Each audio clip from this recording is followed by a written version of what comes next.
इंजील निकालेंगे और उसका तीसरा बाब निकालेंगे और पहली 3 आयात को हम पढ़ेंगे। जी। उन दिनों में यूहन्ना बपतिस्मा देने वाला आया। उन दिनों में यूहन्ना बपतिस्मा देने वाला आया और यहूदा के बियाबान में और यहूदिया के बियाबान में ये मुनादी करने लगा, हाँ जी, कि तौबा करो क्योंकि आसमान की बादशाही नजदीक आ गई है। तौबा करो क्योंकि आसमान की बादशाही नजदीक आ गई है। ये वही है जिसका जिक्र यसाया नबी की मार्फत यूं हुआ जी कि बियाबान में पुकारने वाले की आवाज आती है, कि बियाबान में पुकारने वाले की आवाज आती है कि खुदावंद की राह तैयार करो, हाँ जी, उसके रास्ते सीधे बनाओ। जी। ये यूहन्ना ऊंट के बालों की पोशाक पहने जी और चमड़े का पटका अपनी कमर से बांधे रहता था, हाँ जी, और इसकी खुराक टिड्डियां और जंगली शहद था। आमीन। एक और हवाला निकालेंगे पुराने अहदनामा से। Praise Lord, hallelujah. अय्यूब की किताब 5वां बाब और उसकी 8वीं आयत। पुराने अहदनामा में से अय्यूब की किताब 5वां बाब और उसकी 8वीं आयत। लेकिन मैं तो खुदा का ही तालिब रहूंगा जी, और अपना मामला खुदा ही पर छोड़ूंगा। 5वां बाब 8वीं आयत। जी अय्यूब जी। लेकिन मैं तो खुदा का ही तालिब रहूंगा, हाँ जी, और अपना मामला खुदा पर छोड़ूंगा। 15वें बाब की 8वीं आयत पढ़ेंगे माजरत के साथ, मुझे असल में थोड़ा सा 15वें बाब की 8वीं आयत। क्या तूने खुदा की पोशीदा मसलहत सुन ली है? क्या तूने खुदा की पोशीदा मसलहत सुन ली है और अपने लिए अक्लमंदी का ठेका ले रखा है? जी। तू ऐसा क्या जानता है जो हम नहीं जानते? हाँ जी, तुझ में ऐसी क्या समझ है जो हम में नहीं? हाँ जी, पढ़ते जाए। हम लोगों में सफेद सर और बड़े बूढ़े भी हैं, हाँ जी, जो तेरे बाप से भी बहुत ज्यादा उम्र के हैं। हाँ जी, लेकिन खुदा की तसल्ली तेरे नजदीक कुछ कम है, हाँ जी, और वो कलाम जो तुझसे नरमी के साथ किया जाता है, तेरा दिल क्यों तुझे खींच ले जाता है, हाँ जी, और तेरी आंखें क्यों इशारा करती हैं हाँ जी, कि तू अपनी रूह को खुदा के मुखालिफ रूह को खुदा की मुखालफत पर आमादा करता है, हाँ जी, और अपने मुंह से ऐसी बातें निकलने देता है। हाँ जी। इंसान है क्या वो पाक हो? इंसान है ही क्या कि वो पाक हो? इंसान है क्या वो पाक हो? जी। और वो जो औरत से पैदा हुआ क्या है कि सादिक हो? हाँ जी।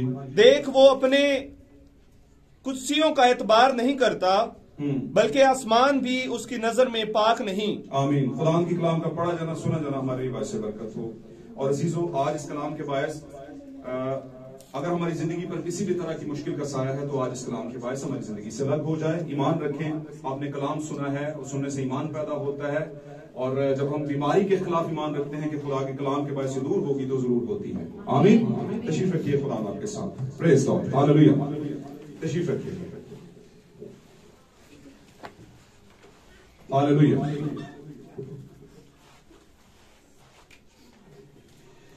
मेरे अजीजों, आज सबसे पहले हम खुदा का शुक्र करते हैं कि उसने हमें एक अच्छा मौका दिया कि हम उसके हुजूर में आते, और आज की खुराक जो खुदावंद ने मेरे और आपके लिए रख छोड़ी थी, इन हवाला जात के जरिए से उसको सुनते और बरकत पाते। हालेलुया। क्योंकि पाक कलाम में लिखा है, ईमान सुनने से पैदा होता है और सुनना मसीह के कलाम से। आमीन। अब मसीह के कलाम की जब बात की जाए, तो पैदाइश से लेकर मुकाशफा तक सारा कलाम किसका है? मसीह का। क्योंकि रसूल पहले ही बयान कर चुका था नए अहदनामा के अंदर, उसने कहा नबियों में मसीह का रूह था। हालेलुया। नबियों के अंदर किसका रूह था?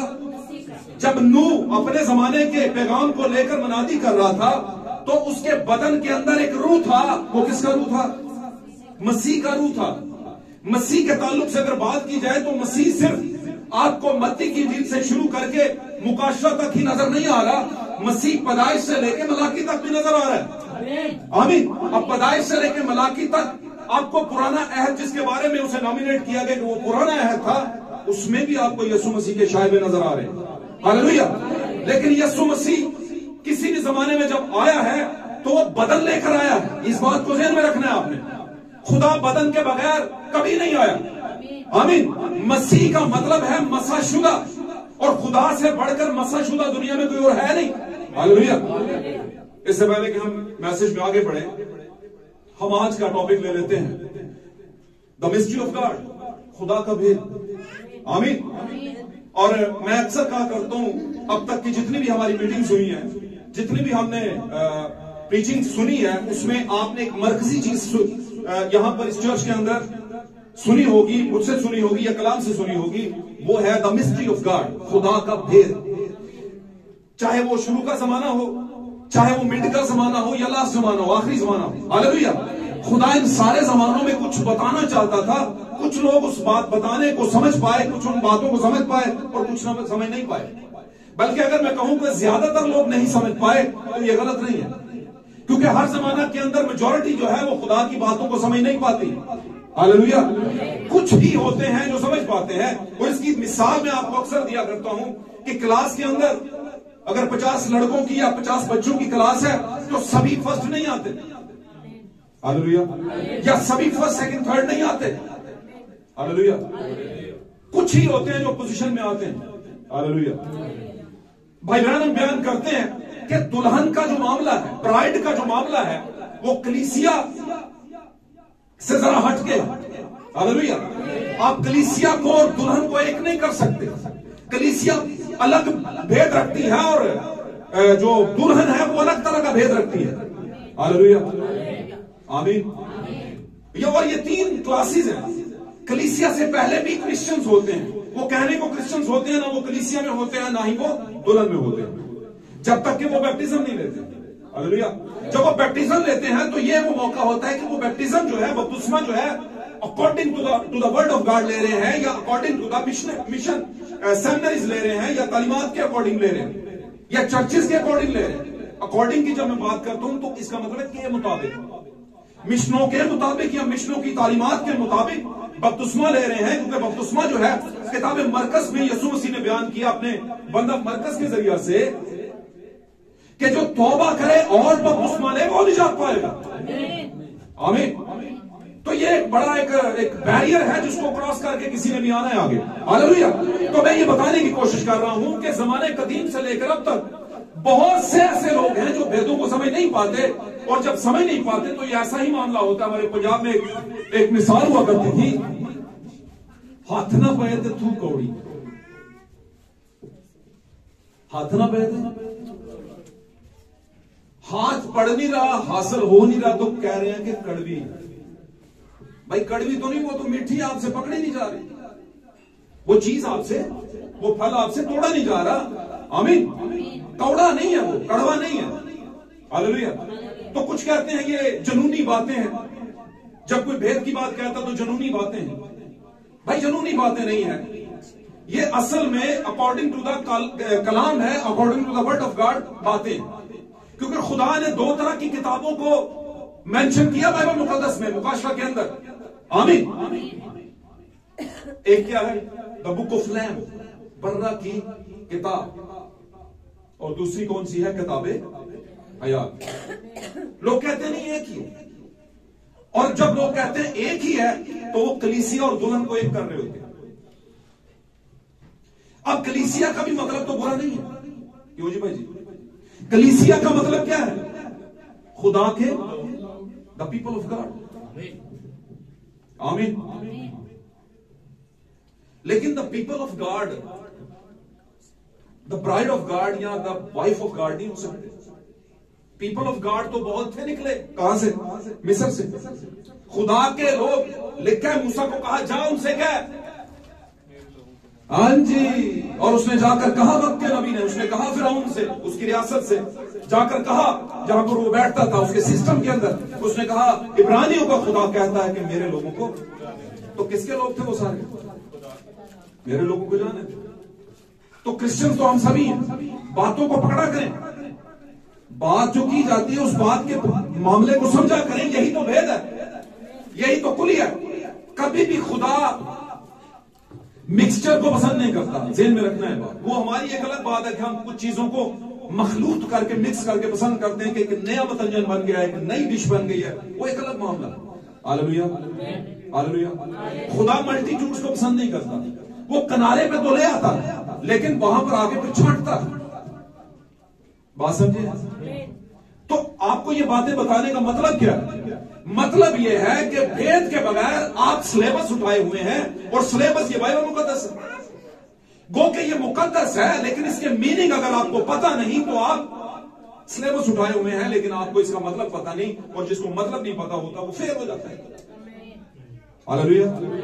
तो ये बाइबल मुकद्दस जो है ये हमें दी इसलिए नहीं गई कि हम डेली से पढ़े, रिसाइट करें और बस एनफ। नहीं नहीं, ये एनफ नहीं, ये काफी नहीं है। काफी क्या है? आपने इसका फ्रूट जो है अंदर से, जो इसका भेद है, तो मिस्ट्री है, वो अचीव किया कि नहीं किया? हालेलुया। जैसे बाइबल मुकद्दस में जो कुछ पहले हुआ जरूर है कि वही दोबारा हुआ। हालेलुया। यीशु मसीह की 3 आमदें हुई, और अगर मैं ये कहूं कि खुदा की मसीह के अंदर रहते हुए 3 आमदें हुई तो ये गलत ना हो, क्योंकि खुदा ही है जो अपने लिए बदन को तैयार करता है। खुदा ने आगाज में भी अपने आप को बदन में तैयार किया, और बागे अदन में चला फिरा करता था अपने लिए एक बदन तैयार करके। हालेलुया। समझ रहे मेरी बात को? और वो बदन क्या था? हयात का दरख्त क्या था? खुदा हिमसेल्फ, खुद खुदा हयात का दरख्त था, जिंदगी का दरख्त। खुदा के अलावा और कौन हो सकता है? कोई और हो सकता है जिंदगी का दरख्त? और अगर था और ये सही था, जैनवन था, तो आज की तरह वो हयात का दरख्त। क्योंकि खुदा जो चीज पैदा करता है वो नापैद नहीं होती, खत्म नहीं होती। हाँ जी, आमीन। अगर फ्रूट्स लगाए तो उस जमाने में सेब लगाया होगा, हाँ जी, अखरोट लगाए होंगे, लोकाट लगाए होंगे, अंगूर लगाए होंगे, बहुत कुछ बाद में लगा होगा। मेरी बात समझ? तो सब यहां पर मौजूद है। तो ये हयात का दरख्त जिसके बारे में खुदा को ही डर लगा हुआ था, कहीं ये इसमें से भी गुनाह की हालत में खाकर हमेशा जिंदा न रह जाए। बात समझे? या फिर यूं समझ लें कि ऐसे ही बस एक हयात का दरख्त था, एक नेकी और बदी का, ये ऐसे ही समझ के ऐसे ले। सदियों से हमारे बड़ों बुजुर्गों को भी, हमें भी लोग बचपन से ही चर्चिस में यही पढ़ाते आए, नेकी और बदी का दरख्त और हयात का दरख्त, बस ये लगे हुए थे भाई, मतलब इनका कोई नहीं। कुछ लोग तो आगे बहुत ज्यादा बढ़ जाते हैं, वो कहते हैं कि सेब का दरख्त था। और एक भाई को मैंने सुना, उसने आखिर में बताया नहीं नहीं, सेब का नहीं था, ये अंगूर का दरख्त था। कौन सा वाला? नेकी और बदी वाला। बात समझ? तो हर बंदा अपने अपने तरीके से हाथ पांव मारने की कोशिश कर रहा है, लेकिन मैं अक्सर कहता हूं कि सच वो होता है जो पूरा सच होता है। आधा सच जो होता है वो पूरा झूठ होता है, क्योंकि आपने धोखे में रखा किसी को। आपने कहा मैं तुम्हारे साथ चलूंगा, लेकिन चले नहीं, दूसरा आगे अपना इंतजाम भी नहीं कर सका। हालेलुया। तो सच जो होता है वो आगाज से आखिर तक सच होता है। यीशु मसीह सदाकत है, सच्चाई है, लिखा है तुम सच्चाई से वाकिफ हो गए। वाकिफ का क्या मतलब? वाकिफ का क्या मतलब? ये बाइबल है, इसमें ये आयतें लिखी है, बस ये वाकिफ नहीं, इनका मतलब क्या है? ये वाकिफ, ये है मतलब। हालेलुया। संडे स्कूल के 2 मतलब है, संडे स्कूल के, और बच्चों को भी, बच्चे भी 2 तरह के। एक है हमारे बच्चे जो जिस्मानी, आमीन, जो दुनिया में हमें खुदा देता है विरासत के तौर पे, आमीन, वो ज़हन में बच्चे होते हैं। इसी तरह एक बच्चे वो होते हैं जो मसीह में पैदा होकर खुदा के बच्चे बन जाते हैं। हालेलुया। जैसे इन बच्चों के लिए एक तालीम है जिसको हम आयात कहते हैं और रटाते हैं, बाद में मतलब समझाते हैं। आमीन। इसी तरह जब आप बपतिस्म में आते हैं तो आपको कुछ चीजें सिखाई जाती हैं, फिर वक्त के साथ साथ आप उन बातों को एनालिसिस करते हैं, रियलाइज करते जाते हैं, समझते जाते हैं। हालेलुया। तो अब वक्त वो नहीं है, और उसने कहा था बहुत पहले ही, पहले जमाने से ही आगाज, जब पहले जमाने का आगाज हुआ था पौलुस के जमाने में, इफ्सुस का जमाना, वहीं से पौलुस ने इस बात को बयान किया कि वक्त के ख्याल से तो तुम्हें उस्ताद होना चाहिए। अब क्यों कहा उसने? ये बहुत बड़ा भेद है, फिर बात करेंगे आप भेद। हमसे बहुत से लोग कहते हैं भाई जी आप भेदों की बड़ी बातें करते हैं, मुश्किल बात करते हैं आप। कलीसिया बोली वाली होती है, सीधी सीधी बातें किया करें। तो मैंने कहा ठीक है, सीधी सीधी रखें इनको, कल को तुम खड़े हो जाना वहां मेरी जगह, जवाब देने के लिए खादम की जगह कोई दूसरा खड़ा होगा, लिखा है जो जान गुनाह करेगी वही, तो ज्यादा उस्ताद ना बने, लिखा है बाइबल मुकद्दस में। क्योंकि उस्ताद क्या है? ज्यादा सजा। कब? जब वो सही बात नहीं बताएंगे। बात समझ रहे हैं? तो यीशु मसीह कितनी उम्र के थे जब वो फकीर और फरीसियों से, शरअ के आलमों से हैकल के बाहर बातें कर रहे थे? 12 साल। तो क्यों ये बात जरूर रूल कुदस ने समझा कि ये लिखवाई जाए बाइबल मुकद्दस में? यीशु मसीह की पूरी लाइफ तो नहीं लिखवाई, तो ये क्यों लिखवा दी? क्यों लिखवाई बोला? क्योंकि खुदा को आगाज ही से पता था कि ये बात मैटर करती है, इस बात के अंदर वजन है, इस बात को मेरे लोग पढ़ेंगे तो इसमें से मिस्ट्री निकालेंगे, भेद निकालेंगे कि यीशु का बदन तो हम हैं बेसिकली। वहां पर जब यीशु बातें कर रहा है 12 साल का, तो मीन्स कि अभी तो ये मैसेज में आया, और जब ये आया है 12 साल बीत गए, इसकी एज अब जा रही है टीन एज के अंदर। आमीन। टीन एज के तरफ जाएगी, अभी 12 का हुआ ये, और बातें बड़ी बड़ी कर रहा है। क्यों? क्योंकि उसे एक स्पेशल किस्म की जो थी वो अकल दी गई थी, और वो अकल कौन सी थी? खुदा ने दी हुई थी। आमीन। वो दुनिया के किसी मामले से पैदा नहीं हुआ था, जैसे लोग मुख्तलिफ तरह से तालीमात को लेकर के बपतिस्मा लेते और पैदा होकर आ जाते हैं, कहते हैं हम भी क्रिश्चियन हैं, हम भी नहीं नया पैदाइश याफ्ता, नई पैदाइश याफ्ता लोग हैं। आमीन। वो कहां से पैदा हुआ था? वो डायरेक्टली खुदा से पैदा हुआ था, खुदा के कलाम से। तो दुल्हन कहां से पैदा हुई? खुदा के कलाम से। आमीन। वो बदन जब बातें करता था, तो इसका मतलब क्या? हमारे लिए राज क्या है कि आज हम खुदावंद के हुजूर में उसका बदन है, तो हम भी एक इस तरीके से बात करेंगे, भेदों की बात करेंगे, जिनको सुनकर फकी फरीसी, मतलब के शरअ के मुअल्लिम, आज के जमाने के आलम, वो ये कहेंगे कि अभी इसकी उम्र तो 12 साल हुई है, लेकिन ये कैसे इख्तियार से बातें करता है? तो इख्तियार देता कौन है? खुदावंद। हालेलुया। हमने मेरे अजीजों यहां पर 2 आयात पढ़ी, और भी आयात में पढ़ा सकता था। अयूब के जमाने में जब अयूब पर एक बड़ा मसला आ गया, शॉर्ट करता हूं, अयूब के जमाने का मसला आपको पता है, अयूब पर एक बहुत बड़ी मुसीबत आ गई, और वो मुसीबत इसलिए आई ताकि अयूब को एक ट्रायल में से गुजारा जाए। और अयूब में आपको आज की डेट में आज का अयूब कौन है? आज की डेट का अयूब कौन है? हम हैं। हम में से हर कोई हो सकता है। आमीन। क्यों मैंने कहा कि आज की डेट में अयूब कौन है? क्यों कहा? इसलिए कि अयूब के बारे में लिखा बाइबल मुकद्दस में किसी दूसरे शख्स के बारे में नहीं लिखा। अयूब के बारे में बिलखसूस करके लिखा, पॉइंट आउट करके लिखा कि जमीन के ऊपर उस जैसा कोई कामल और आसपास शख्स है ही नहीं। इतना फिक्रमंद अपनी फैमिली के लिए कहता है कि मेरे बेटों ने, बेटियों ने, बच्चों ने कहीं पोशीदगी में कोई गुनाह ना कर दिया। आमीन। और उनकी कीमत दे रहा है, कुर्बानी, सौखनी कुर्बानियां चढ़ा रहा है, और दूसरी कुर्बानियां। आमीन। और मैं समझता हूं जो कुर्बानी चढ़ा रहा होगा उसके पास मिस्ट्री है कुर्बानी की, सैक्रिफिकेशन की कुर्बानी है, उसके पास भेद है। आप जो काम करते हैं आपके पास उसका भेद होना चाहिए, क्यों दे रहा हूं। आमीन। आपके पास आप जो कर रहे हैं आपको पता होना चाहिए क्यों कर रहा हूं। हालेलुया। मैंने एक बार बताया था, जब तक आपका वाई क्लियर नहीं, आपका क्यों क्लियर नहीं, आपको पता नहीं कि क्यों कर रहा हूं, तो उतनी देर तक आपके करने का कोई फायदा नहीं। तो आपके वाई क्लियर होना चाहिए। अगर आप मैसेज के अंदर हैं तो क्यों है, किस वजह से है? बात बाहर आपको पूछ ले भाईजन की गल है, और आप बोलो जी हम मैसेज क्या, बोलो मैसेज में और दूसरी तालीमात में फर्क क्या? भाई वो भी यीशु को मानते हैं, हम भी यीशु को मानते हैं, है ना? वो भी बाइबल यही उठाते हैं, आप भी वही बाइबल उठाते हैं, तो फर्क तो कोई नहीं। आमीन। लेकिन अगर फर्क नहीं तो फिर हमें यहां पर इतने से लोग बैठने का क्या कोई फायदा है? हम भी जाकर मिक्स क्यों नहीं हो जाते? क्यों नहीं हो जाते? क्या आपके पास्टर ने इसलिए आपको अलग रखा हुआ है ऐसी तालीम देकर कि वो चाहता है कि नहीं बस ये मेरी दुकान चलती रहे? सॉरी टू से, माफी के साथ कहता हूं, यीशु मसीह ने तो बड़ी सख्त बातें की थी, और यीशु ने ये भी नहीं कहा था माफी चाहता हूं ये मैं बात कर लूं, जो बेटे हैं उन्हीं को रोटी दूंगा, कुत्तों को नहीं दूंगा। माफी मांग के कहा था, माजरत करके, नहीं ना?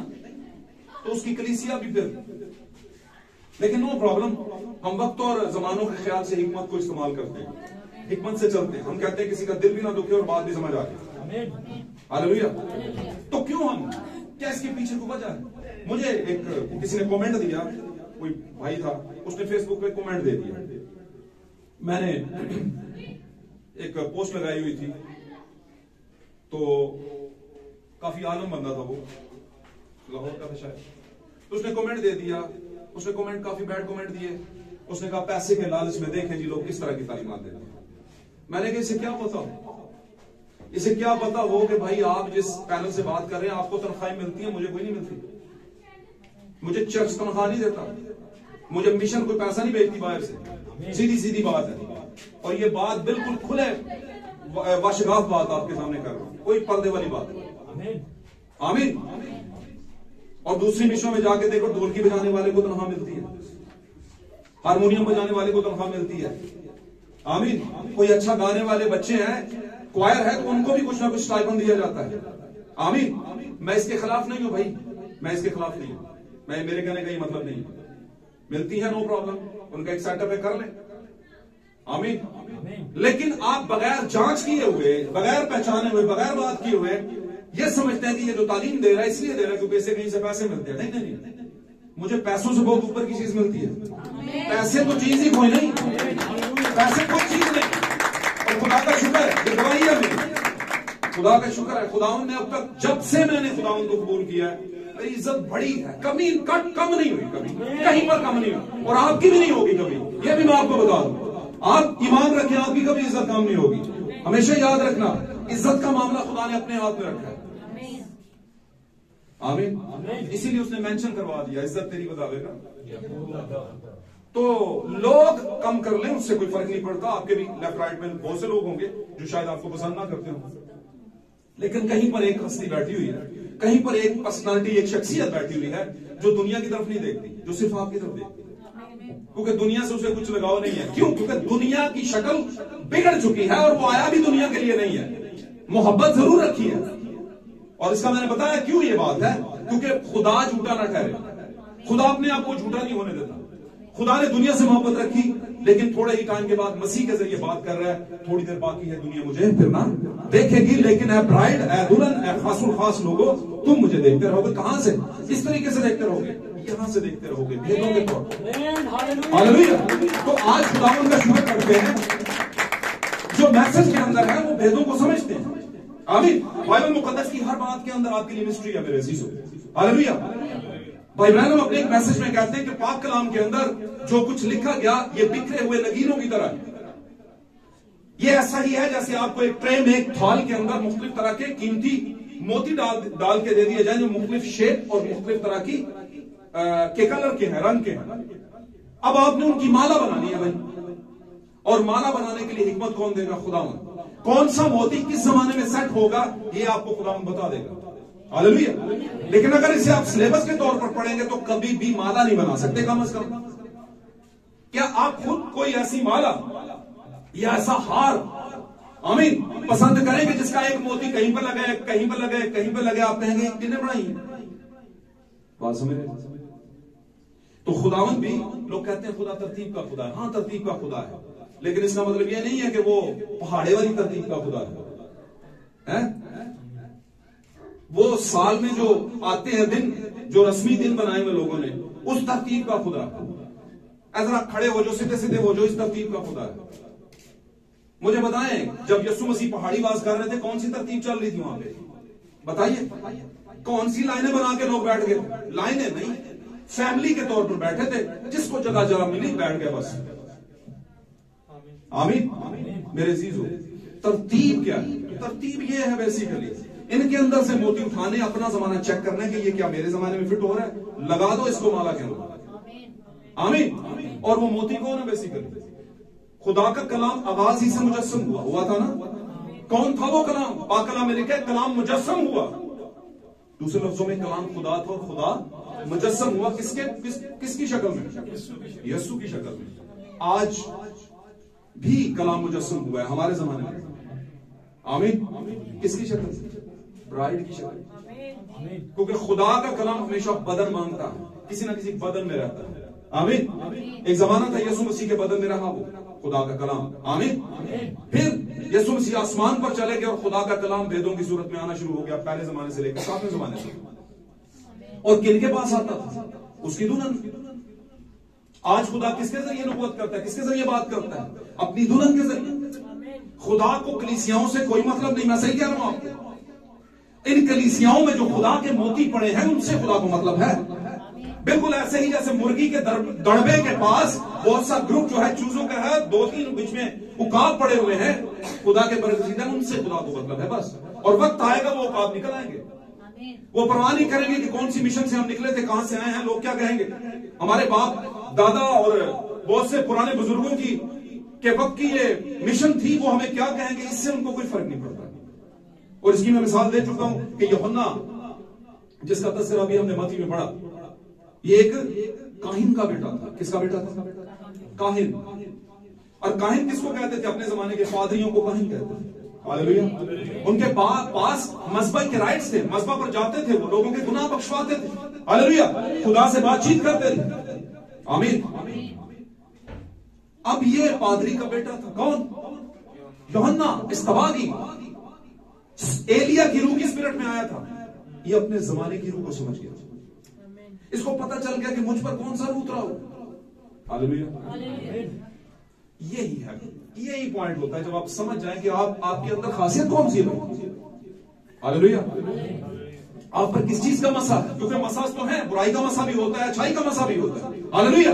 लेकिन आपने अपनी अनॉइंटिंग को समझना है, अपने मसा को समझना है। आमीन। वो अपने मसा को समझा और जो ही वो थोड़ा बालग हुआ तो वो चला गया बियाबानों में। मुझे बताएं, आज जब हमारे यहां बच्चा पैदा होता है, कॉमन लोगों के अंदर, कॉमन क्रिश्चियंस, नॉर्मली क्रिश्चियन जो हमारे हैं, और वो चर्चेज में जाने वाले हैं, चाहे वो किसी भी साइड पर जा रहे हो, तो उनके दिल में होगा कि मैं बाइबल उठाती हूं और जाती हूं चर्च, हमारे बच्चे भी कुछ बन जाए, है ना। अगर बेटा हो तो उनकी कोशिश होती है कि इसको सेमिनरी करवाएं, कहते हैं ना। तो कहां पे भेजते हैं? सेमिनरी के लिए कहां पे भेजते हैं? सेमिनरी कॉलेज, बाइबल कॉलेज भेजते हैं कि नहीं? आमीन। तो जकरिया जो कि जकरिया काहिन था, जो यूहन्ना का वालिद, उसे क्या चाहिए था? उसने भी दिल में सोचा होगा, मेरे बाद तो मेरा बेटा ही काहिन होगा, है ना। लेकिन जब बेटा, अब ये बेटा भी जो था, यूहन्ना जो था, यीशु मसीह से 6 महीने बड़ा था, पता है ना आपको। अलिशबा का बेटा यूहन्ना मुकद्दसा मरियम के बेटे यीशु से 6 महीने बड़ा था। तो ये बियाबान में चला गया। अब इसकी सेमिनरी कहां पे चल रही है? अब बियाबान में कौन सिखा रहा है इसे? बोलिए, बोलते जाए जागे भाई, बोले जरा, बोले, मजा आएगा, अच्छा लगेगा, खुदा बरकत दे, आपको मजा आएगा। खुदा सिखा रहा था उसे। आमीन। और जकरिया काहिन ने कहां से सेमिनरी सीखी? सिनहेड्रन से। सिनहेड्रन फकी फरीसी और हैकलों से उन्होंने वो सारा कुछ सीखा। हालेलुया। लेकिन यूहन्ना डिफरेंट था। पैदा कहां पे हो गया? यहूदियों के अंदर, लेकिन मीडिएटर था, दरमियानी था, पुराने और नए अहदनामे के बीच में आकर खड़ा हो गया। आमीन। इससे पहले कि यीशु मंजर पर आता, एलिया मंजर पर आ गया। जब यीशु मसीह आएगा, एलिया उससे पहले आएगा। यह ज़हन में रखना। और एलिया किसी फर्द वाहिद के बदन का नाम नहीं है, किसी भी शख्स के नाम, एक बदन का नाम नहीं। जिस तरह हमारे बच्चे और हमारे बदन है, हमारा एक नाम है, हर किसी का एक डिफरेंट नाम है। नहीं, एलिया आपकी रूह का नाम है। और चूंकि एलिया रूह का नाम है, इसलिए एल का मतलब खुदा है और याह का मतलब यहोवा है। यानी यहोवा खुदा खुद एलिया के रूप में किसी भी इंसान के ऊपर जाहिर होता है, उसे अनॉइंट करता है। हालेलुया। अगर यही एलिया खुदा खुद है, तो यीशु मसीह ने भी लूका की इंजील के 4 बाब के अंदर, अगर मैं गलत नहीं तो वहां पर लिखा, खुदा का रूह मुझ पर है। अब खुदा का रूह मुझ पर है का मतलब समझते हैं? एलिया का रूह। अब ये लोगों को बताओगे, लोग कहेंगे, भाई जी कितनी गल्ला करते हैं, बताएं मुझे। एलिया का क्या मतलब है भाई? एल का मतलब खुदा और याह का मतलब यहोवा। यहोवा खुदा खुद, उसी का नाम है। वो नाम कैसे है? क्योंकि खुदा रूह है और रूह ने अपना नाम ए लिया, यानी अपनी खासियत। ये वो नाम नहीं है, ये खासियत है। बात समझ रहे हैं? नाम वो होता है जो आपको मां बाप की तरफ से मिलता है। हालेलुया। लेकिन खासियत वो है जो आप वक्त के साथ साथ अपने अंदर डेवलप करते हैं। यानी आप एक अच्छा गीत गा सकते हैं, आपकी आवाज को किसी ने नहीं बनाया, खुदा ने बनाया था वो, और आपने गाना शुरू किया, प्रैक्टिस किया, और आप दूसरों से मुख्तलिफ। आमीन। हमारे यहाँ यहीं पे, हमारे इलाके में आपने देखे होंगे बहुत से बच्चे जो आज दुनिया जानती होंगी, हालेलुया। पर्सनली हम भी पसंद करते हैं उनको, उनकी आवाज खुदा ने एक बहुत बड़ा अजीम गिफ्ट दे दिया, हालेलुया। और आज पूरी दुनिया जानती है उनको वर्शिप के जरिए से। क्या वो उसके माँ बाप ने आवाज दी थी उसे? नहीं। उनके माँ बाप में माँ बाप, बहन भाई और दूसरे भाई भी होंगे जिनकी आवाज ऐसी नहीं होगी। क्या समझे? तो ये चीज कहां से निकल आई? खुदा ने डेवलप की उसमें से, हालेलुया। सिंगर उसका नाम नहीं है, या वर्शिपर उसका नाम नहीं है। वर्शिपर या सिंगर उसकी क्या है? खासियत, उसका टैलेंट है, उसकी खूबी है, हालेलुया। इसी तरह यूहन्ना का अपना एक नाम था, लेकिन उसमें जो टैलेंट भरा, किसने भरा? यहोवा खुदा ने। और यहोवा खुदा खुद एक टैलेंट है, एक खूबी है जो इंसान के अंदर आती है, हालेलुया। अब यहां पर आज का मेरा टॉपिक कभी मत भूलिएगा, द मिस्ट्री ऑफ गॉड, खुदा का भेद। आमीन। पाक कलाम में जगह जगह लिखा है, मैं निकालूंगा नहीं, आपको पढ़ा देता हूं। पाक कलाम में लिखा है, खतूत के अंदर मुकद्दस पौलुस रसूल फरमाते हैं, वो जो बदन में जाहिर हुआ, वो जो जिस्म में जाहिर हुआ, लिखा है दीनदारी का भेद तो बड़ा है, आमीन। लेकिन यानी वो जो बदन में जाहिर हुआ, जिस्म में जाहिर हुआ और फरिश्तों को दिखाई दिया, आमीन। अब फरिश्तों को दिखाई दिया और जिस्म में जाहिर हुआ, कौन हुआ था वो? बताइए। यस्सु का नाम रखा गया, रखवाया किसने? खुदा ने। तो उसका नाम यस्सु रखना, हालेलुया। क्यों? क्योंकि यस्सु का नाम भी एक खूबी है, यहोवा निजात देंदा, इसका मतलब है, हालेलुया। तो खुदा एक बदन लेकर जाहिर हुआ, आमीन, आमीन।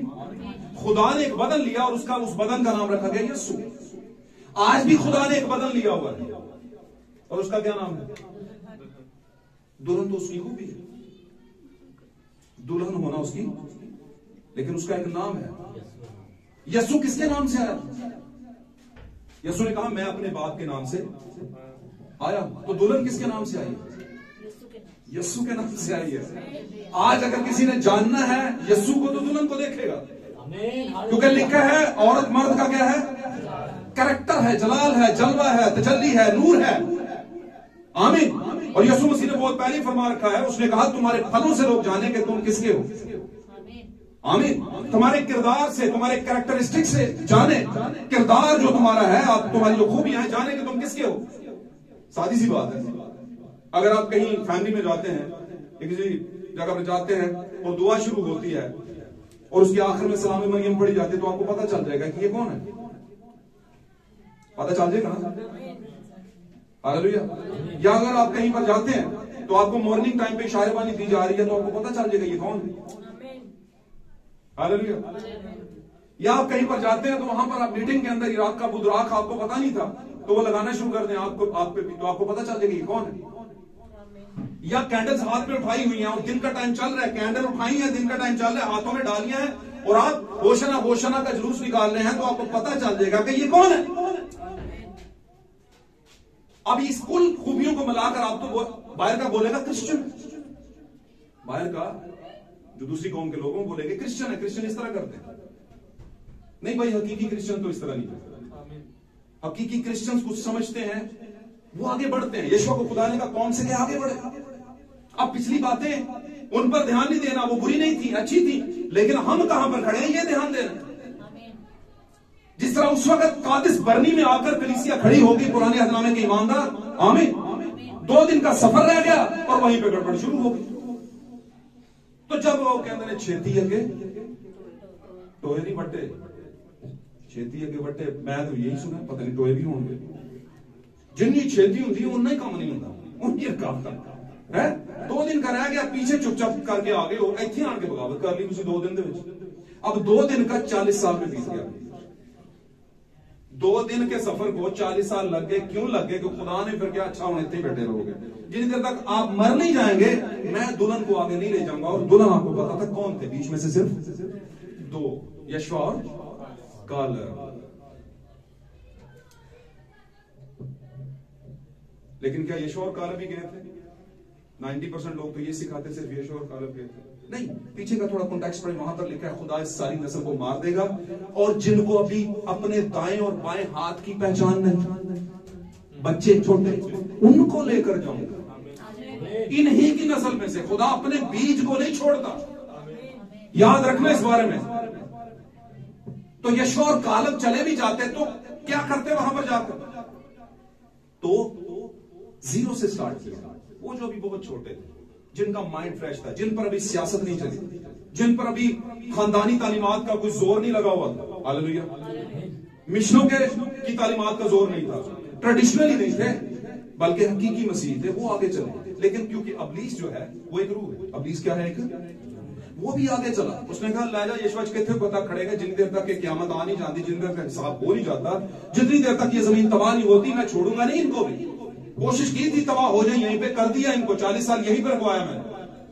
लेकिन अब तू कहता है यशूआ और कालेब लेकर जाए अगली नस्ल को, इनको भी नहीं छोड़ूंगा। और आगे जाकर उसने फिर कनान के अंदर जाकर जब मुल्क में पहुंच गए तो बहुत सी गड़बड़ें पैदा की थी, हालेलुया। यहां तक कि जब यीशु आया तो उस वक्त बहुत बड़ी गड़बड़ थी जमीन के ऊपर, कनान के अंदर, जिस मुल्क को बनी इस्राइल हासिल करने वाला था या कर चुका हुआ था, हालेलुया। तो मैं ये कहता हूं कि ये कोई इतना इजी मामला नहीं है, अबलीस आपकी जान नहीं छोड़ेगा, हालेलुया।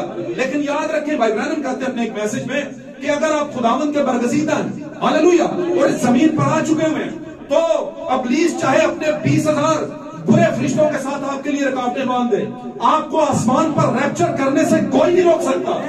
आप रैप्चर करेंगे क्योंकि आप खुदा का बीज हैं और खुदा अपने बीज को कभी छोड़ता नहीं, हालेलुया। आदम के अंदर बहुत बड़ा गुनाह हो गया, उस बहुत बड़े गुनाह पर क्या हुआ, शाम को सजा मिली, हवा को सजा मिली, लेकिन आदम पर लानत नहीं भेजी। आदम की जगह पर किसको लानत भेज दे? जमीन को। उसने कहा तेरी वजह से जमीन लानती होगी, अब तू जमीन से जरा सख्ती के साथ ना हासिल करेगा, सादी सी बात है, हालेलुया। लोग की कहते ने और यार चारे पंजे बैठे उसमें चारे ही शराब पीन लग पे, एक कदे होश चुना बात समझ रहे, वो एक होश चुना कम से कम इन्होंने तो चौक के घर लै जाता। अब सभी गिर पड़े, बात समझिए, इधर मेरी तरफ। तो क्या हुआ, खुदा ने अपने बीज को नीचे, उसे पता था आदम से मैंने आगे अपना बीज लेकर जाना है। बात समझे कि नहीं समझे? तो खुदा अपने बीज पर लानत नहीं देता। अब ये बात बड़ी खास है, बड़े भेद वाली बात। बीज बोलता है नस्ल, हालेलुया। बीज किसे कहते हैं? जहां से जो नस्ल है, आगे जाके इसमें बड़ा होना है, बढ़ना है। तो खुदा अपने बीज को नहीं छोड़ता, मरने नहीं देता। अगर हम खुदा का बीज हैं, उसके कलाम के जरिए से पैदा हुए हैं, हालेलुया, और कलाम बेसिकली खुदा ही की एक सिफ्त है, हालेलुया, तो खुदा हमें नहीं छोड़ेगा, हमें जमीन पर मरने के लिए नहीं छोड़ेगा, उठा लेगा, हालेलुया। तो क्या हुआ, यूहन्ना इस्तबागी जो था उसके पास एक खूबी आई, और वो खूबी क्या थी? एलिया की रूह। इससे पहले कि यीशु मंजर पर आता है, हालांकि यीशु बड़े हो चुके थे, खुदा यीशु मसीह का बदन बड़ा हो चुका था, हालेलुया, 6 महीने ही का तो फर्क था, बात समझ रहे, कोई बहुत बड़ा फर्क तो नहीं था, लेकिन ये 6 महीने एक खास मिस्ट्री रखते हैं। ये 6 महीने थोड़ा सा ऐसा वक्त है जो यीशु मसीह के मंजर पर आने से पहले आपके लिए डिसाइड किया गया। ये 6 महीने का वक्त, और ये 6 महीने 12 साल का आध है। साल का क्या है? आधा हिस्सा। बात समझ रहे हो? कहीं और नहीं खो जाना, बात आखिरी है, बस आखिरी लम्हों में हम जा रहे हैं, बस अभी खत्म करने वाले हैं। गालू रख लो आपने, मुझे पता काफी लेट हो गए सांसी, लेकिन नो प्रॉब्लम, अभी 12:30 हुए, मैं शॉर्ट बड़ी स्पीड लगाऊंगा आपको बताने। एक साल में 6 महीने, 12 महीने, आमीन। तो इसका आधा करने 6 महीने, हालेलुया। अब कहा जाए आपको कि भाई 1 साल के बाद पेपर्स होंगे आपके, आप तो लंबी तान के सो जाएंगे, इजी हो जाएंगे, है घोड़े बेच के सो जाएंगे। आप सोए हुए हैं और आपके कान में किसी ने कहा भाईजान रह गए थे 2 महीने हो गए पेपर होने से, तो आप बोलेंगे नहीं नहीं नहीं साल कहा था, बोलेंगे बस अब हो गया यार, 6 महीने ही थे, 6 महीने गुजर गए, 2 महीने रह गए, कर लो कुछ। गाल समझ? तो इसका मतलब क्या? यीशु मसीह की आमद मंजर पर होने वाली है, एलिया आ चुका है 6 महीने पहले, बात समझ? एलिया आ चुका है 6 महीने पहले, और क्या करने आया था एलिया? उस जमाने के एलिया ने क्या कहा था? क्या कहा था एलिया ने? जब उनसे पूछा गया कि तू कौन है, उसने कहा मैं बियाबान में पुकारने वाले की सेमनरी, जीसस। आज हर कोई बाइबल उठा के कहता है खुदा की आवाज हमारे पास है, द वॉइस ऑफ गॉड हमारे है। पाक कलाम में लिखा है, मुकद्दस पौलुस ने कहा जब तक तुरही की आवाज साफ ना हो तो कौन जंग के लिए तैयार होगा? गाल समझे? तो तुरही क्या है? नरसिंगा ही है। हाँ जी, तो तुरही की आवाज ये है नरसिंगा। हालेलुया। किताब मुकाशवा के अंदर 10:7 के अंदर, मुकाशवा की किताब 10वां बाब 7वीं आयत में लिखा है, क्या लिखा है? फिर 7वें जमाने के फरिश्ता की आवाज देने के जमाना में जब वो नरसिंगा फूंका जाएगा तो खुदा का वो पोशीदा मतलब यानी राज की बात जो उसने अपने बंदों और नबियों पर को बतानी थी जाहिर हो जाएगा। क्या आप इसको पढ़ ले जरा, पढ़ ले सबके लिए। मैं नहीं चाहता कि इसको मुकाशवा 10:7 जल्दी से पढ़े, टाइम नहीं लगाना, हम करीब नहीं आ गए। तो मैं बात कर रहा था भाई कि खुदा एलिया को 6 महीने पहले मंजर पर लेकर आया। यीशु मसीह बाद में मंजर पर आया। यीशु मसीह से पहले ही पैदा हो चुका था एलिया। आमीन जी, पढ़िएगा। बल्कि 7वें फरिश्ता की आवाज देने के जमाना में, अब पहला फरिश्ता कौन सा था? यहीं पर रहिएगा, उंगली रखिएगा। पहला फरिश्ता कौन था? कलीसियाई जमानों का पहला फरिश्ता। एक नहीं, अब जरा ना एक मिनट रिकॉर्डिंग हो रही है अब। ओके, नो प्रॉब्लम, इसमें नहीं कुछ कहूंगा, ये मैं अलग से आपको कुछ चीजें ठीक नहीं। ओके, तो भाई मैं आपको बताता जाता हूं, जरा है ना पूरी तरतीब ना समझ जाए। पहला फरिश्ता कलीसियाई जमाने शुरू होते हैं पौलुस से। आज के बाद में अगर पूछूं तो गलती नहीं करें, मेहरबानी। पौलुस इफिसस की कलीसिया के जमाने का फरिश्ता था, पहला फरिश्ता। आमीन। उसके बाद चलते चलते बीच में 6 फरिश्ते और आए, सॉरी 5 फरिश्ते और आए, और फिर हमारे जमाने का एक फरिश्ता आया। आमीन। अब ये जो फरिश्ते हैं, सादी सी बात, ये परों वाले फरिश्ते नहीं है जो आसमानों में आप नजर आते हैं। ये खूबी के लिहाज से फरिश्ते हैं। इनके अंदर वही पैगाम है जो फरिश्तों को दिया जाता था कि जाओ कौम को बताओ। आमीन। तो ये जमीन पर 7 जमानों के अंदर, 7 तरह के वक्तों के अंदर ये 7 लोग खुदा ने मुकर्रर किए ताकि कलीसिया को अपने भेद बताए। आमीन, हालेलुया। अब ये 7 भेद जब बताने वाले थे तो हमारे जमाने का भी एक फरिश्ता था। हालेलुया। तब ये हमारे जमाने के फरिश्ते की बात होने लगी है, 7वें जमाने के फरिश्ता की। जी बोलिएगा, फिर से बोलिएगा। बल्कि 7वें फरिश्ता की आवाज देने के जमाना में, अब फरिश्ता क्या दे रहा था वहां पर? यूहन्ना जो था एलिया के रूप में क्या दे रहा था? उसने कहा मैं आवाज हूं। 7वां फरिश्ता क्या है? आवाज है। आमीन। जमानों के आखिर में आवाज। अब ये 7वां फरिश्ता आप जानते हैं, हमारे जमाने के अंदर खुदा ने एक शख्स को चुना जिसका नाम मैरियम विलियम ब्रैनम था। इस पर बड़े से सवाल है, लोगों को ये बात हजम नहीं होती। नो प्रॉब्लम, नहीं होती तो हम इस बात के जिम्मेदार नहीं। हालेलुया। जब उनको कहा जाता है कि दूसरा फरिश्ता जो था वो अरीनियस है, और उसके बाद मार्टिन लूथर, और फिर कोलंबस, और फिर मार्टिन, और फिर जॉन वेस्ली, आमीन, और फिर भाई ब्रैनम। तो भाई ब्रैनम को नहीं, तो बाकी सब कहां थे? जमीन पर ही थे। ये जापान का एक भाई जापान के, जॉन वेस्ली, आमीन। मार्टिन लूथर क्या था?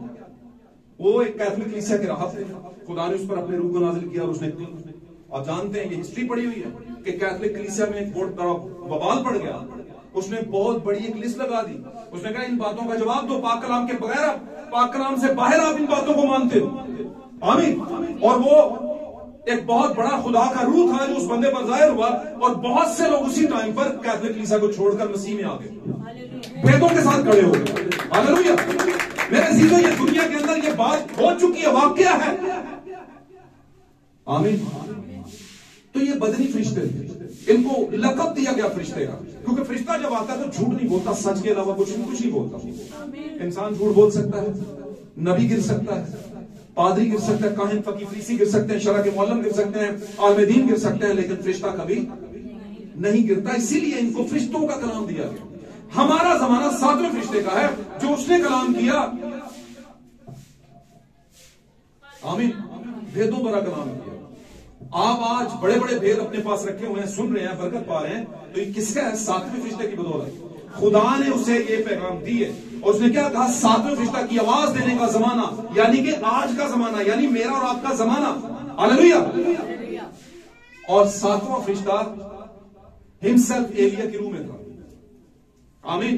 क्योंकि यस्सु 7वें जमाने के आखिर में पहुंच जाने वाला है। आमीन। वो दुल्हन को उठाने वाला है। हालेलुया।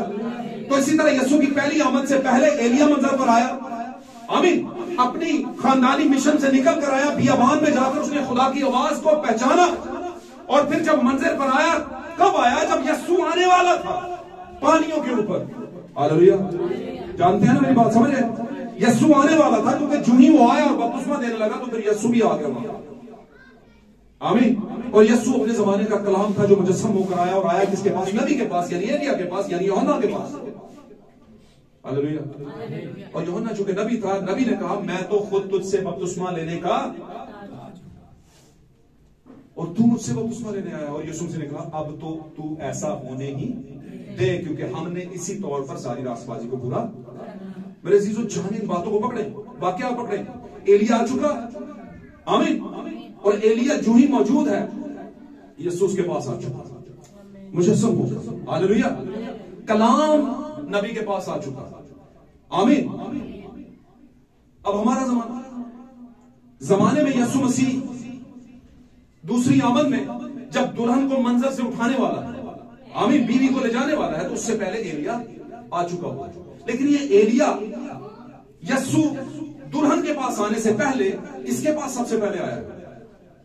बोलिए, यीशु जब पहली आमद में आए 30 साल की उम्र में, गौर से सुनिए बात, जरा बातों को बनाएं। पहली आमद में यीशु मसीह बदन में आए, 30 साल के हो गए, प्रीचिंग नहीं की, अभी गली गली शहर शहर नहीं घूमा। हालेलुया। अभी दूसरा चैप्टर ही तो शुरू हुआ है। हालेलुया। उधर से एलिया आ गया, प्रीचिंग की, बपतिस्म की, तौबा करो, साथ में यीशु आ गया। इससे पहले यीशु ने कोई खिदमत नहीं की, कोई मिलादी नहीं की। हालेलुया। और जब नबी के पास आ गया कलाम, तो उसके बाद एलिया को जमीन से उठा लिया गया, यानी उसको, वो मर गया, उसका गला काट दिया गया, व्हाटएवर, आमीन, वो दुनिया से चला गया। हालेलुया। लेकिन जब वो दुनिया से चला गया तो फिर यीशु मसीह का वो वक्त था कि वो मनादी करना।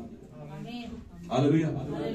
अब मुझे बताइए, एलिया यीशु के आने से पहले हमारे जमाने में मनादी की, दुनिया ने उसे कबूल नहीं किया, आज भी नहीं करती। जो चाहा उसके लिए कहा बुराई के अल्फाज, और उसके उस तालीम को मानने वालों को भी कह रही है, आमीन। एलिया की खिदमत आसमान से आखिरी जमाने के फरिश्ते की, और एलिया की खिदमत उठा ली गई। हालेलुया। और यीशु अब अपनी दुल्हन के पास है। जैसे उस वक्त एलिया चला गया तो यीशु ने गली गली कुछ स्पेशल लोगों को मिलना शुरू किया, आमीन। उनसे कहा तौबा करो, क्योंकि आसमान की बादशाही नजदीक आ गई है। हालेलुया। अब मुझे एक बात बताइए, अब भी यीशु से अपने लोगों को मिल रहा है, एलिया जा चुका है। हालेलुया। लेकिन अब वक्त आने वाला है कि वो लेकर जाने वाला है। उसके लेकर जाने से पहले एलिया ने अपनी नबूवत का आगाज कर दिया, और एलिया की नबूवत 7वें जमाने में 7वें फरिश्ते के तौर पर हो चुकी है।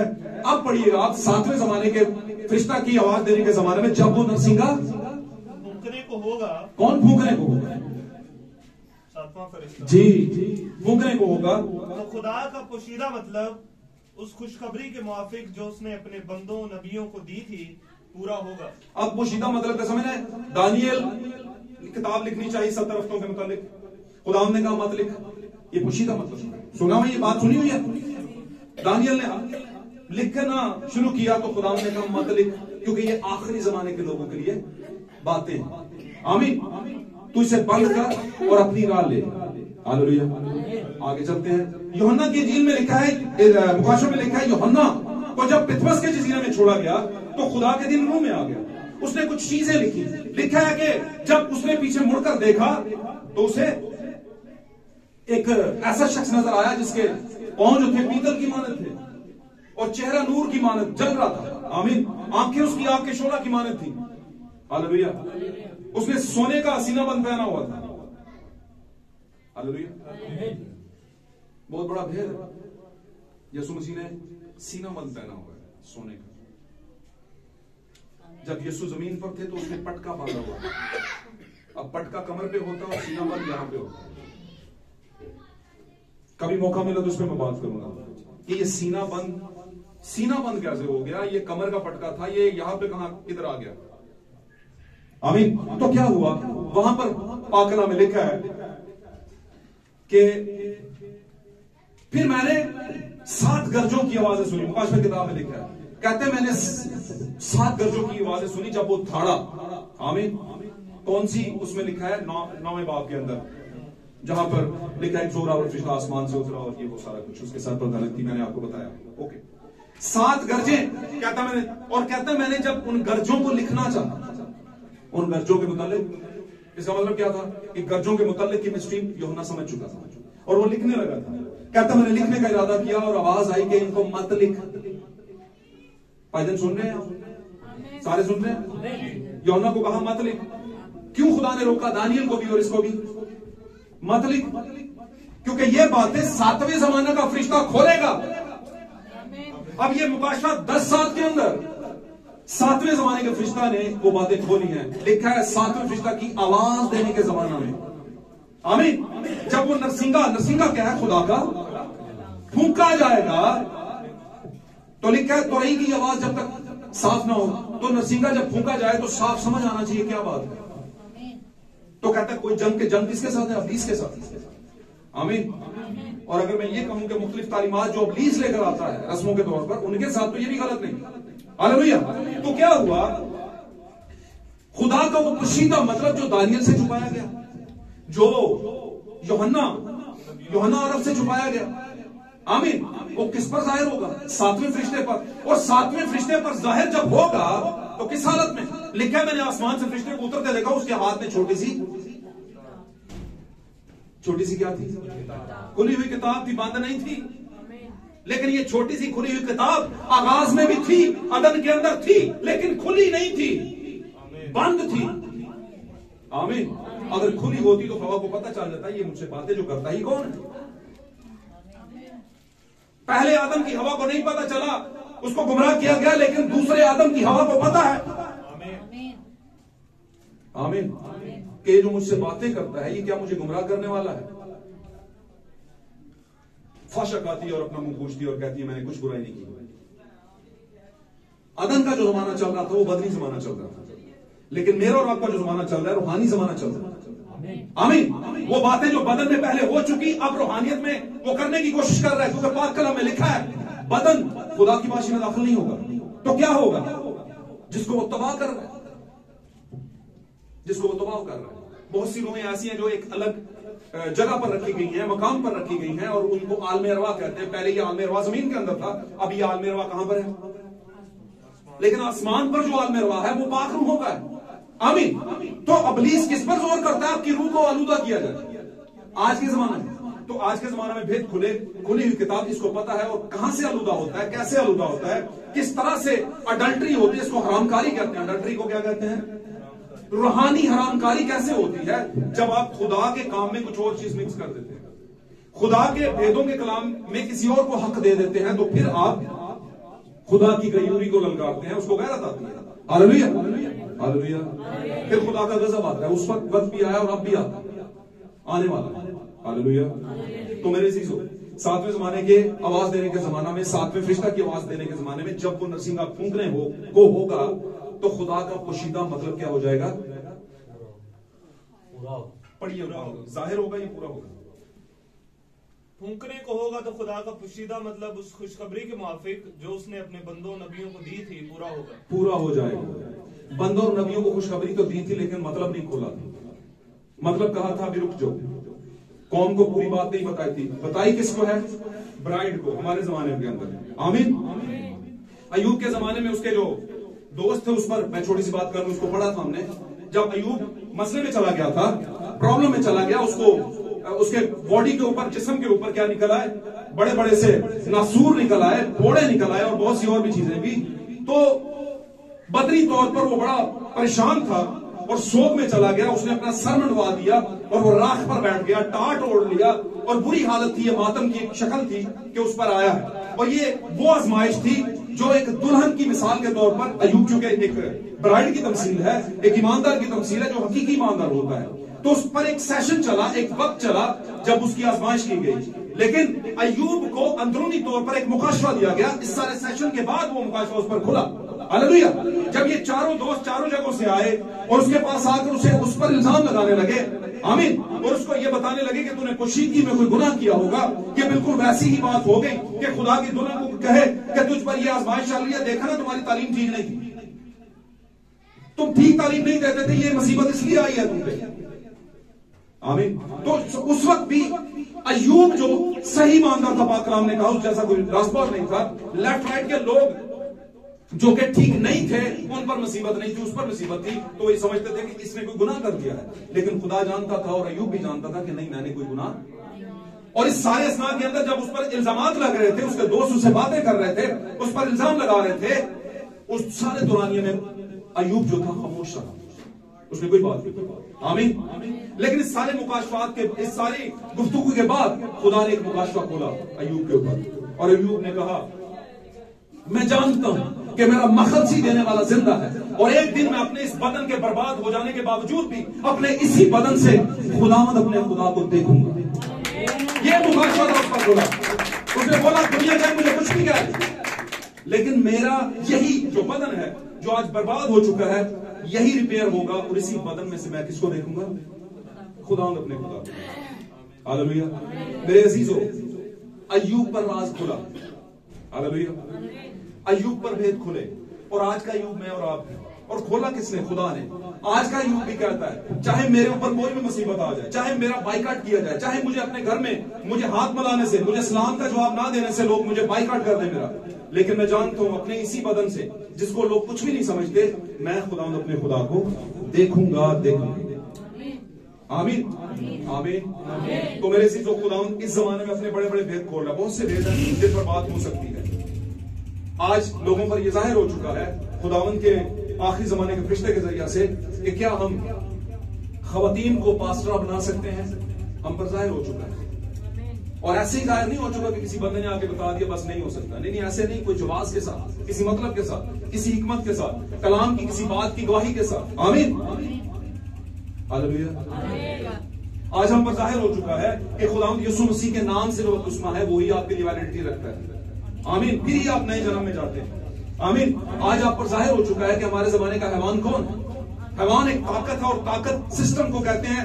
यीशु के जमाने में, मूसा के जमाने में, और हर जमाने के अंदर एक ताकत रही है। इसी तरह हमारे जमाने में भी एक ताकत है हैवान की, और वो हैवान कौन है? रोम है। हमारे जमाने का रोम, जो कि तालीमाती तौर पर अपनी ताकत लगा रहा है। हालेलुया।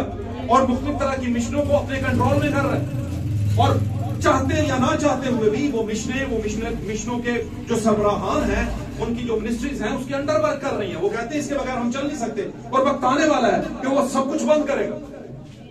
आमीन। और खुदावंद की दुल्हन के लिए बहुत से मसले पैदा होने वाले हैं जमीन के ऊपर। लेकिन इस बात का फिक्र आपने नहीं करना। क्यों नहीं करना? क्योंकि पाक कलाम के बारे में सिर्फ ये कहूंगा कि जब यीशु मसीह को मार दिया गया, सलीब पर चढ़ाकर यीशु मसीह मर गए, फिर दफन हुए, और फिर लोगों ने समझा कि मामला खत्म, यीशु मसीह जी उठे, और जी उठने के बाद अपने भाइयों पर जाहिर हुए, तो लिखा है वहां पर, गौर से सुनिएगा इस बात को, लिखा है वहां पर कि दरवाजे बंद थे और शागिर्द अंदर थे कमरे, और परेशानी में, पता नहीं क्या क्या सोच रहे हो। बंद दरवाजों के बीच में से ही यीशु मसीह अंदर चले गए। इस बात को समझते हैं, इस बात को समझे। यीशु मसीह अपने लोगों को कभी नहीं छोड़ता। यीशु मसीह चाहे कितनी भी रुकावटें को लगा दे, यीशु मसीह उनके पास पहुंचता है। यीशु मसीह जी उठने के बाद, एक नए तौर पर जिंदा हो जाने के बाद, अपने सगों के पास नहीं गया, अपने सगों के पास नहीं गया, बल्कि उनके पास गया जो रूहानी सगे थे उसके, जो उसके रूहानी तौर पर सगे थे, उनके पास गया। मैं अक्सर कहा करता हूं, जब आप मसीह में आ जाते हैं, आपके दोस्त वो नहीं रहते जो पहले हुआ करते थे। और आवाज में बहुत ज्यादा रेजिस्टेंस आती है, बहुत ज्यादा प्रॉब्लम आती है, आपको मजाक में भी उड़ाया जाता है। बहुत दफा आपका खानदान भी आपको मजाकन लेता है कि हर जगह हो तो वो अपनी रूहानियत ही झाड़ेगा। लेकिन जो खुदावन के होते हैं वो उनको पता होता है, नो प्रॉब्लम, हिकमत से मामला सॉल्व होता है। आमीन। हिकमत से मामला को लेकर आगे चलना है, क्योंकि हम, खुदा ने भी ऐसे ही, खुदा ने अपना बीज नहीं गवाया। हमें भी ये सोचना है कि गुस्से से मामला नहीं चलते, बल्कि हिकमत से चीजों को सॉर्ट आउट किया जाता है। लेकिन ये कब किया जाता है? तब किया जाता है जब आपके पास बड़े बड़े भेद हों और आपने वो खिलाने हैं, किसी को देने।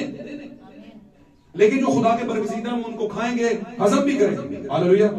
लिखा है जब उसने कहा कि मैंने देखा कि उसके हाथ में वो किताब थी, तो उसने कहा ले ये किताब खा ले, ये छोटी सी किताब खा ले, ये एलिया के टाइम पर आई है 6 महीने पहले यीशु मसीह के आने से।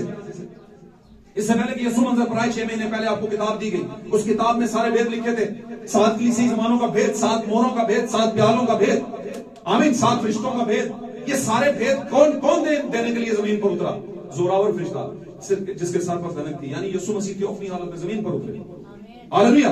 ये किताब किसको दी? ये भेद किसको दिए? अपने जमाने के, हमारे जमाने के, आखिरी जमाने के फरिश्ते को, और एलिया के रूह में नबी को। आमीन। और वो आज हमारे पास है, इसलिए हम जो है गुमराह नहीं है, हमें पता है इसका क्या मतलब है और इसका क्या मतलब नहीं है। हालेलुया। आज के कलाम के बायस जो खुदा ने आपको बताया, खुदा के भेद है, ये किसी मिशन के भेद नहीं है। एंड टाइम मैसेज को मिशन नहीं है, ये बात आज से ध्यान में रख लेंगे। कोई तंजीम नहीं है एंड टाइम मैसेज के लोग, ये डायरेक्टली खुदा के कलाम के भेदों के साथ खड़े हैं। ये कोई मिशन नहीं चला रहे, नो, कोई सेमिनरी नहीं चला रहे। ये बस नबी का पैगाम है जो खुदा ने हमारे जमाने में भेजा, उसको फैला रहे, बस दैट्स इट। और नबी के पास ही खुदा का कलाम आता है। नबी खुद कुछ नहीं होता, बल्कि खुदा सब कुछ होता है। हालेलुया। खुदा आज के कलाम के पास आपको और मुझे बरकत दे और भेदों के साथ खड़ा होने की हिम्मत दे। God bless you.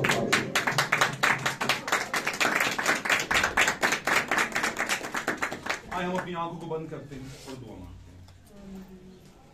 तमाम बहनों भाइयों से गुजारिश है, खुदा उनके लोगों से अपनी आंखों को बंद करेंगे, संजीदगी के